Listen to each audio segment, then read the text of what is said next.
You know, what should happen when you go to university is you should learn how to think and formulate arguments. You should learn to think, speak, and write. That's what the humanities are for. They're to make you dangerous, right? Because if you can think and speak and write, you're deadly. In a complex job, you're exactly what's necessary. There's nothing you can possibly do to become more deadly than to improve your facility with language. And the way you do that is by reading, especially great things, and by writing, and by thinking, and by speaking, for that matter. But how could that not be viewed as absolutely central to what education is about? You want to be inarticulate and stumble over everything that you try to think and communicate? Yeah. How are you going to get anywhere? You don't even know who you are under those circumstances. This massive feeling that's expressing itself, you know, maybe in violence because you can't find the words, and you stumble around and bump into things, and you're clunky and dull, and you're not witty, you don't sparkle. So let's say you take the example of a SEAL who's got it all, but this literacy, what happens to him compared to someone who has all those skills? If he can't write well, and he's in charge of 6 guys, and one of those guys works hard or does something that deserves to be recognized, this is the responsibility of that leader to write that person an award. Okay, so he can't reward his good workers, his good soldiers. He can give him a pat on the back, but a pat on the back isn't going to get him promoted. An award is actually worth some points towards your promotion. And the people that are on that board that are giving that reward, they're never going to meet that leader, and they're definitely not going to meet that guy. There's no bias. It's based on this piece of paper that you hand in. You hand in this piece of paper, they read the piece of paper, and they say award approved or award not approved. Mm-hmm. Or you want to do a mission, and you send that up the chain of command, and it's the same thing. It gets to a certain point where they're just looking at it and reading and trying to decipher this pile of junk that you put together. And by the way, if I'm in charge and Jordan sends me a concept of operations that doesn't make any sense, why would I possibly let you go out and execute an operation that I can't even understand what it is you're trying to do? Because what I observed in my own career, and it's so interesting, the parallelism is so interesting but not surprising, is that nothing can stop you if you can write. And it's for the reasons you just laid out. It's like, when you write, you make a case for something, whatever it happens to be. And if you make the best case, well, then you win. And you get whatever it is that you're aiming at. And so, you're adventurous, you want to make a mark, you bloody well better learn how to write. Because if you learn how to write, well, then you can think and you can communicate your thoughts. So not only are you deadly strategically, you become extremely convincing. And then you can go and do anything you want and no one will stop you. And that's never told to people. And I don't really understand why. You know, you hear the pen is mightier than the sword, which is just a cliche unless it's fleshed out.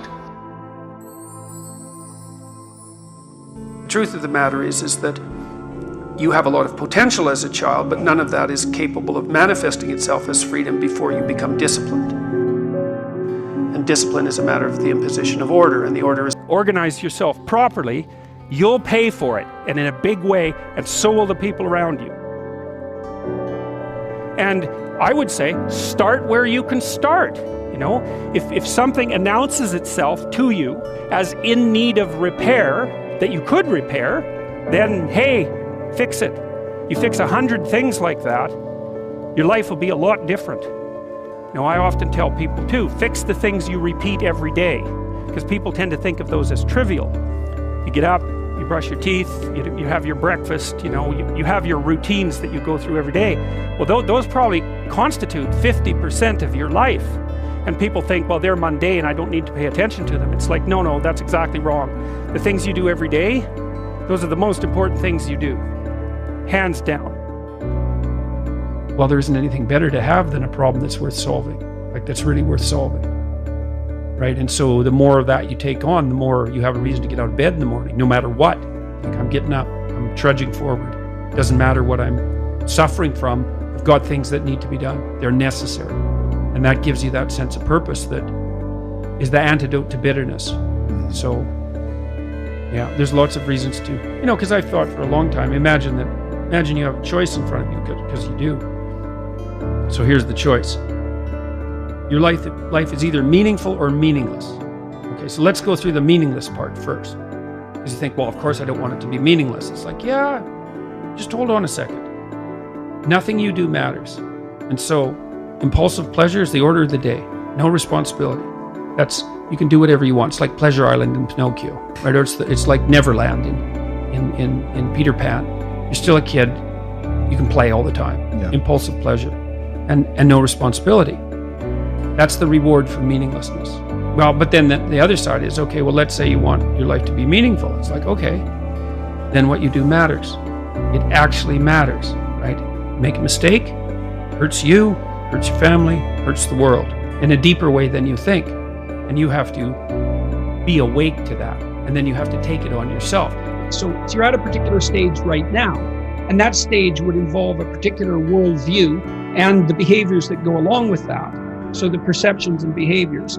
But it's not enough because you haven't mastered the whole world and you're making mistakes all the time. And then there's other neurological mechanisms so maybe that's a more left hemisphere phenomenon, the instantiation of that identity. Then there's right hemisphere mechanisms that are tracking your errors and keeping track of them. And the errors are an indication that your theory is incomplete. So the errors accumulate and the information around the errors accumulate, and another identity starts to become formulated, and it solves all the problems your previous identity did, but also some additional ones. When you have an aha moment like that, it's the manifestation of that next identity that's making itself known. It's because it's being built from the bottom up. It isn't explicit yet. And then you'll encounter an explicit statement. You mentioned a couple there, and they map onto that. And that's the aha. It's like, oh yes, that's what ties together these things that I've been wrestling with in the back of my mind. Attention, for example, is mediated by unconscious forces. And you know that perfectly well. If you're sitting down to study, for example, your conscious intent is to study. But you know perfectly well that all sorts of distraction fantasies are going to enter the theater of your imagination non-stop and annoyingly. And there isn't really a lot you can do about that except maybe wait it out. So you'll be sitting there reading and your attention will flicker away. You'll think about, I don't know, maybe you want to watch Jane the Virgin on Netflix or something like that, or maybe it's time to have a peanut butter sandwich, or you should get the dust bunnies out from underneath the bed, or it's time to go outside and have a cigarette, or maybe it's time for a cup of coffee, or it's like all these subsystems in you that would like something aren't very happy just to sit there while you read this thing that you're actually bored by, and so they pop up and try to take control of your perceptions and your actions non-stop. Maybe you think, well, this is a stupid course anyways. Why do I have to read this damn paper? And what am I doing in university? And what's the point of life? It's like, well, you can really get going if you're trying to avoid doing your homework. And then you might think, well, what is it in you that's trying to avoid? Because after all, you took the damn course and you told yourself to sit down. Why don't you listen? Well, because you're a mess. That's basically why. You haven't got control over yourself at all. I don't know how to start improving my life. Someone might say that. And I would say, well, you're not aiming low enough. Regulate your habits. Try to get up at approximately the same time each morning. I would recommend that you get up approximately when other people get up. So that would be something in the neighborhood of 7:30 or 8 in the morning, or perhaps earlier, perhaps a little bit later, but you want to stabilize that because your circadian rhythms operate more, fluidly, and your mood is likely to be regulated better if there's islands of stability in your daily routines. Human beings like daily routines, just like dogs like daily routines. And so regulate your sleep. I would say when you get up in the morning, eat breakfast. That's a really important thing to do.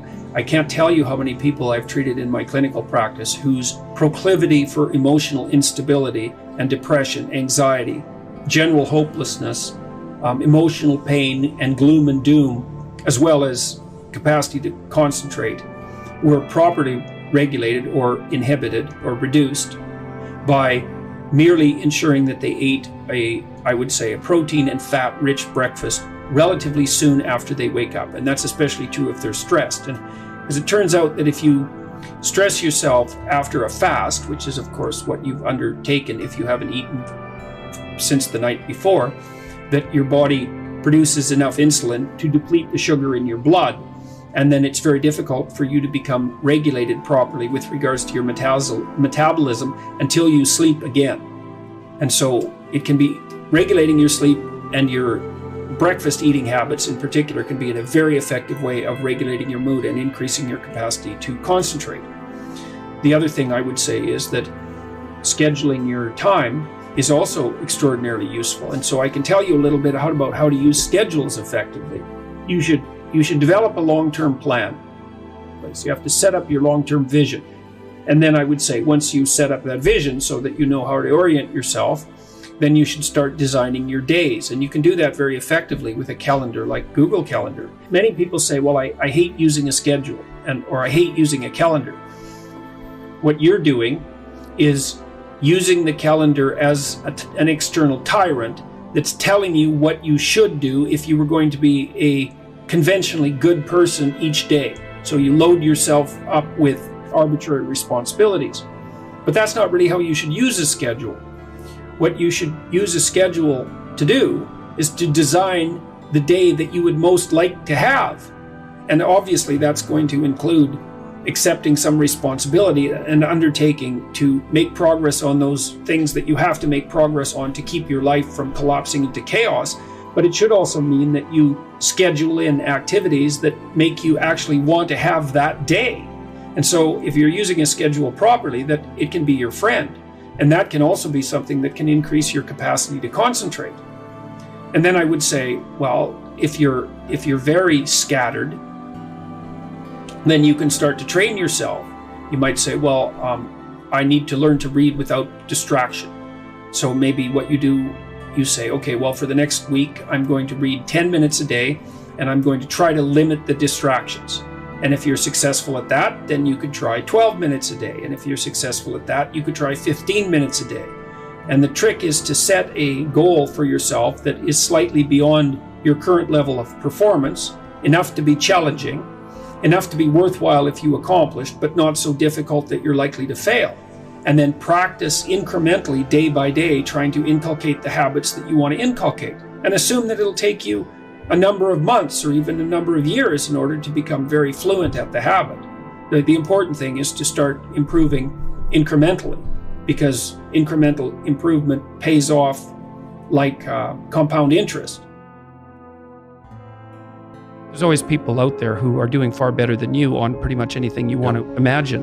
And if all you're doing is seeing yourself in their reflected light, let's say, then it's going to be pretty damn dismal. But it's not a good comparison because, well, first of all, there's danger in just comparing yourself to others, period, because they're not you. And God only knows what struggles they had to undertake to get to where they were, or what burdens they're currently carrying that you're not aware of.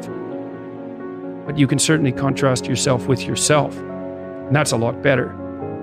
It is the only way. Well, it's also the only way of really measuring anything approximating proper improvement. You can actually tell when you're a little better than you were yesterday. Right. And you can actually do that. That's another thing that's so interesting about it, is that you can actually make yourself a little better in some way, pretty much, well, I don't know if it's at every moment, but you can certainly do it every day. Be careful who you share good news with, because you want to share good news with people who are going to be genuinely happy for you, and be careful who you share bad news with, because that's equally tricky. You want someone who will listen to you when you're having trouble and allow you your grief.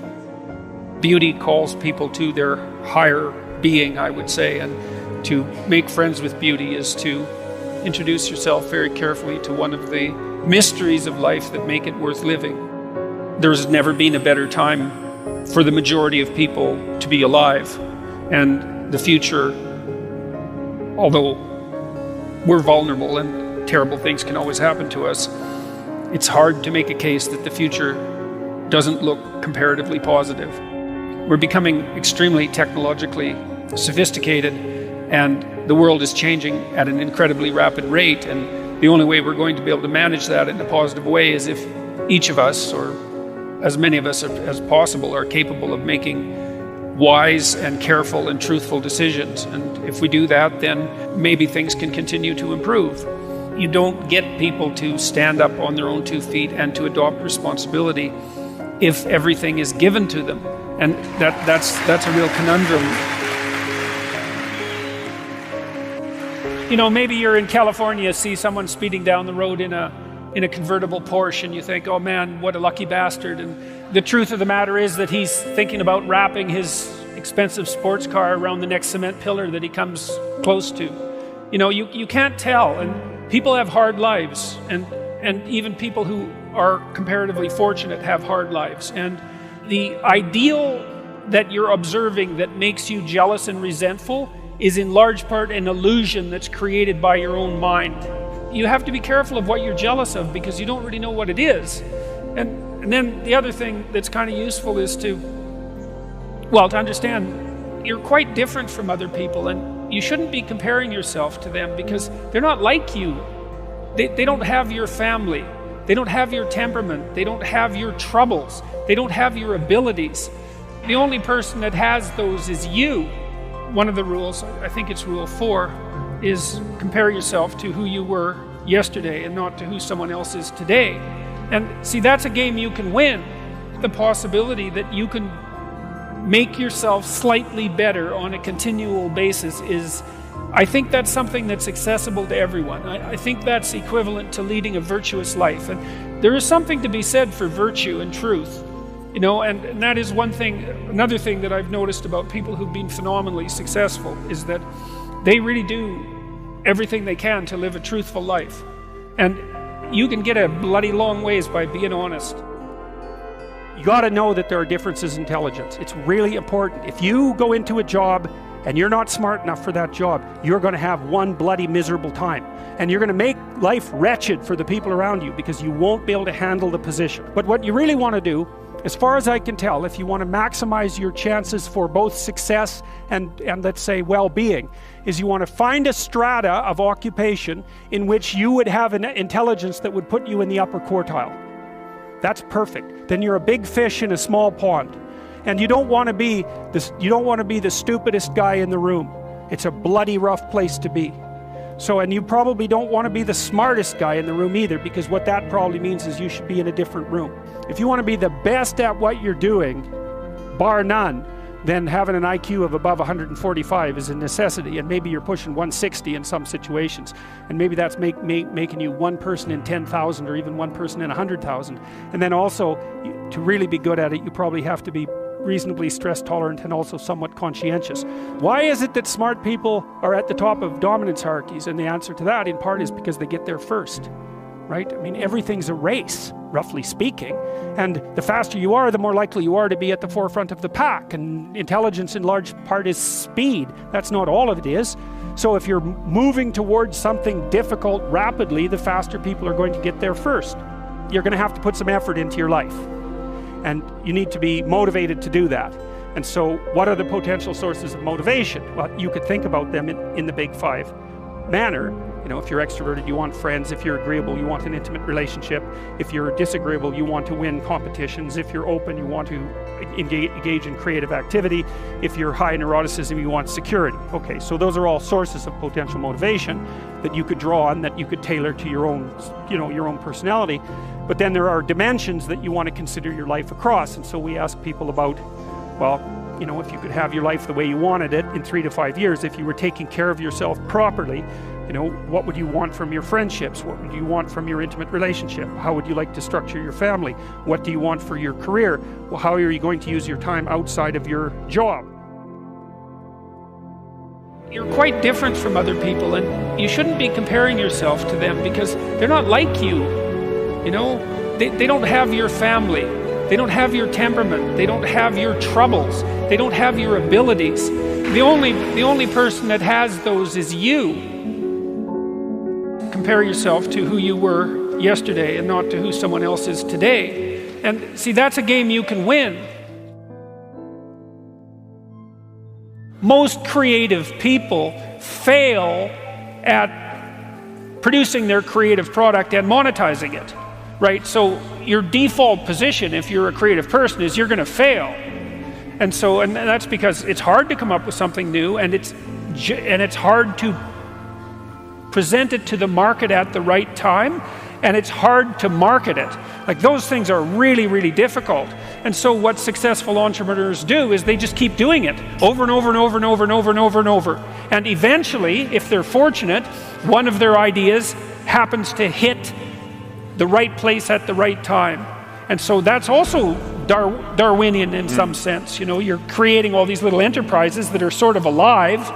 They're run by people, after all. And even if your idea is good, that doesn't mean it will be successful. There's so many things that have to be taken into account. So this is partly why persistence, and that's part of conscientiousness, is so useful. It's like, you know, what do they say? If at first you fail, then try again. And that would probably mean try something different rather than the same thing.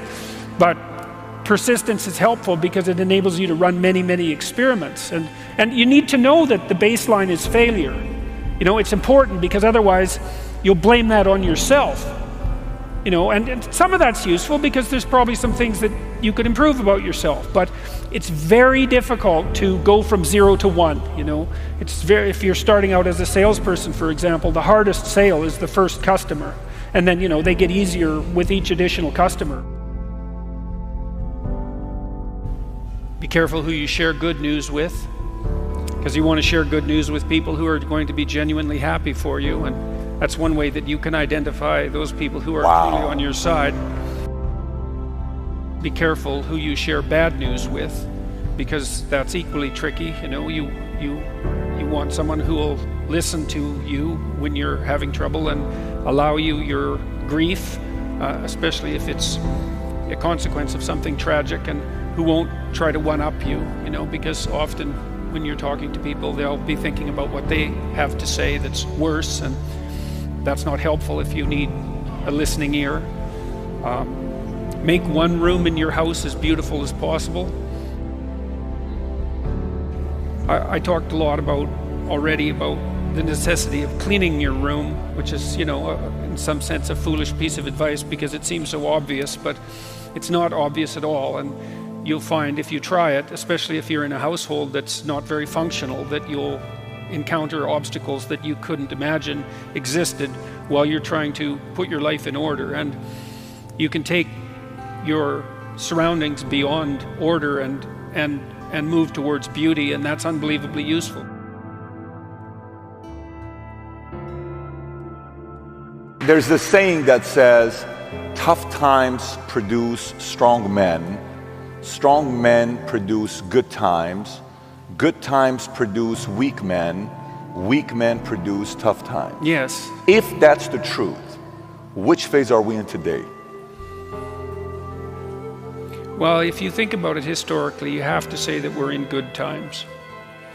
I mean, that doesn't mean everything about the current times are good, and of course life is always tenuous and difficult, but it's 1919. If you go back 100 years ago, imagine what the last 5 years would have been like, right? The entire world was encapsulated in a terrible war. The trench warfare was absolutely brutal, and that was a 5-year period. And then that was followed by the Spanish influenza, which killed 120 million people. And, you know, so I'd rather be here now than there then by a substantial margin. And I think life is never easy, even under relatively positive conditions. But I would say that speaking on a global level, there's never been a better time for the majority of people to be alive.